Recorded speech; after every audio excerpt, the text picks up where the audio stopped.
Hey, what's up guys, it's Amanda and there's no other way to put this. I am disappointed. Today I want to talk about Uirabu or We Love starring Hirano Sho and Hinako Sano. And the thing is, I look forward to watching this film similar to Ano Ko no Toriko because obviously after the whole Hana Nochi Hare thing, I want to see more of Hirano Sho, and this movie is something that I feel like, when I saw the trailer, it delivered such cliche vibes of him being a bad boy with a goody heart, and then there's the shy girl and it's a love story per se. I thought that, as cliche as it may seem, probably I'll get a couple of laughs here and there. It might have the same vibe as Honey, which I actually like despite it being a cliche love story shoujo type of movie. But when I got to watch this, it's just now, before we start, as always, there are gonna be spoilers, and I don't feel like, because of my frustration, I would be able to hold back on the things that I will say. So yeah, let's get on with it. Not kidding when I say that the subtitles for this came out a month or 2 months ago, and since it came out, I started watching it, and it's not a series, it's a film, so obviously you would expect that it would be finished in one sitting. However, because of how cringy I find the plot and everything like that, it took me like a month to actually finish the entire thing, because I literally have to take a break from watching it and then just continue watching it again, just for the intents and purposes of me having to talk about it and share my opinions on it, and just wanting to know if it had a redemption arc in a way. But before I start on a full-on rant fest, as if I haven't already, let's talk about the story first. So the story revolves around 4 childhood friends, and the central couple that we focus on is Rin, which is played by Hirano Sho, and then Hinako Sano is Yu. They have contrasting personalities. Like, Rin is this bad boy, idolish type of guy who serves some looks and stuff, but he has this really nasty attitude. And then Yu is a very your typical shy girl, to the point that it's obvious that she has really low self-esteem and has a lot of personality issues. And then we discover that they like each other. They're childhood friends. They're attracted to each other. They have feelings for each other. However, Rin shields his feelings, not in the typical, just bad boy attitude thing, but it's really to the point that it's toxic towards you. So he bullies her to a really horrific extent. He sort of shouts at her.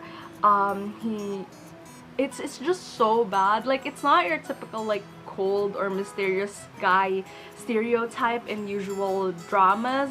It's really so bad to the point that it's harassment in a way, what he's doing. And then Yu just takes it all in because she feels like Rin is just doing all these things to protect her, to be a better person and stuff. I understand that it wanted to deliver some sort of comedic sense into it or something like that, and to show us that it's just Rin trying to hide the fact that he likes Yu, and he didn't really want anyone to notice her, so he bullies her to keep her self-esteem low, because if her personality shown, then more people would be attracted to her and stuff like that. And I don't know if it's just because it's 2019 now and we're more aware of how shitty those types of story arcs are, but this is probably the worst one I've seen. I mean, I've watched Hana Yoridango, where Domyoji is problematic as fuck, but the main difference here is that Yu is just absorbing everything in, and they made it seem like, you know, it's for the romance plot in it, and there's no like contrast. Like you don't see the like the two main characters actually trying or making an effort, but rather it's them bouncing off the toxicity and the negative personality towards each other for the sake of shielding the fact that they like each other, and it's not good. Like, it's the reason why I had to stop, because there are just some moments there that I just couldn't take. I think the highlight of the film for me is the fact that the side characters are aware, are sort of like self-aware in terms of how toxic the two main characters are for each other.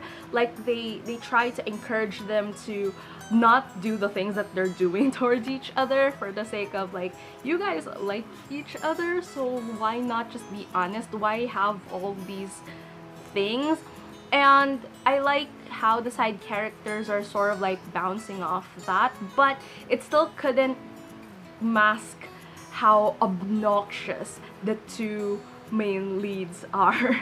And that's kind of frustrating, because when you watch something, you know, you kind of sort of like tolerate if they just put in like side characters for the sake of meh, but if the main characters are the one who just can't deliver anything good to you in terms of the plot, then it would just be an annoying watch all over. And to me, that's what Uirabu delivered. I feel like they stretched the toxicity so long to the point that when it came to the redemption part of the film, which is they summed it up in, I think, like the last 5 minutes of the film, for the two characters to sort of like reconcile how they really feel in a non-toxic way, but it still didn't recover, because I mean, if you've been getting that sort of like abuse from someone for how many years and your self-esteem is crushed in anything, neither person could change in a snap. Like, that doesn't happen at all. And I understand, again, this is a shoujo theme or romance type of thing and stuff, but I liked how that plot of bad boy image versus like shy cute girl happened more in Honey than this one. Like, this one is just plain toxicity. It's not romantic at all. The ending was a bit like, what the heck is going on? And then when we see how that developed into, like, they finally recognized their feelings, they finally saw each other eye to eye, but then there's this like ending part here where we discover that not much have changed still. Like, they just recognize the fact that they like each other, and then but their treatment towards each other, like, there's no personality growth at the end of it. Like, it just happened in a snap for them to confess to each other, for them to reconcile the fact that they do like each other, but then after that, nada. So I was so disappointed, because Hirano Sho looked absolutely gorgeous in this one. I liked his look here better than he looked in Honey with the red hair. I think black hair really suits him. And I was really excited to see him in another film, because I've been missing Hana Nochi Hare so much. But it just turned into a massive disappointment. And as for Hinako, I've seen her in Marmalade Boy and a bunch of like other shoujo films, and I feel like she's being stereotyped as that girl who's just clueless and shy and a bit dumb, which is kind of sad. So I hope she gets like other roles soon, because I feel like she's been typecasted, and it's a shame, because she's such a cute girl, and like she when she acts in terms of like drama or something like that, dramatic scenes and stuff, like, I think she has something. It's just that most of her roles are just this main lead girl who keeps being bullied by the main lead guy, and it just sucks to see her in the same role over and over again. So yeah. With that said, it's safe to say that I don't recommend this movie. I feel like if you're in it for something romantic or something that's, I don't know, like funny in a way, there are a lot of like other films that you could watch, or even like you could stick to like dramas that would probably deliver the plot a lot better or something. For this one, I just don't feel like it's something worth recommending or worth your time. You would probably cringe the same as I do. I don't know if it's just me being overly sensitive about it, but it just felt very toxic and not tolerable for me. And I have seen a lot of J-dramas, like I know how this whole arc goes. It's just that for this one, it was just too much to handle, and I would suggest like you can go for, yes, as I mentioned, Honey.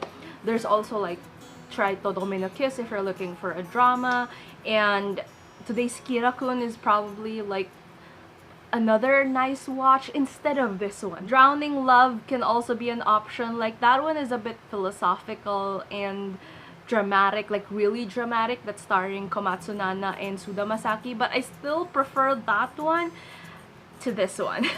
So that's saying a lot. I feel like I just ranted.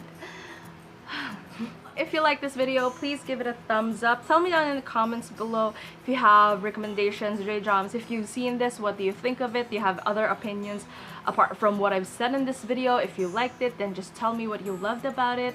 Blah blah blah, you know the drill. Thank you so much for watching. If you want to hear more from me, please hit subscribe. And yeah, I'll be seeing you again soon in a new video.